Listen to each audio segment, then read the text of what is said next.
have we discerned any difference between the vaccines that we've got in terms of how people tolerate them or how they work? Right.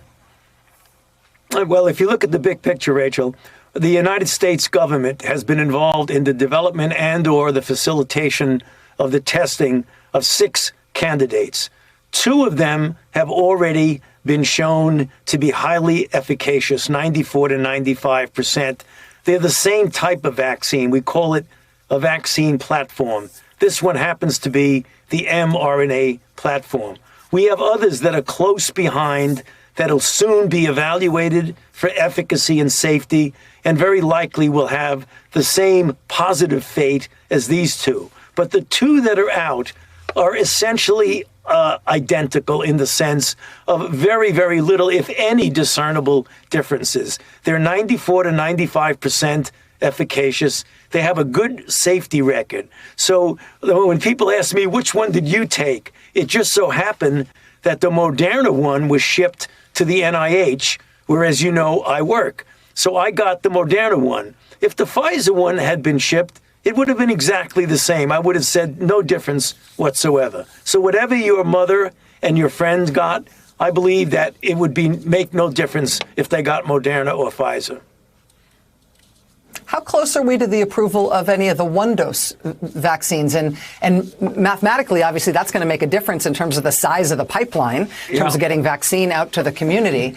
How close are we to those? Real close, Rachel.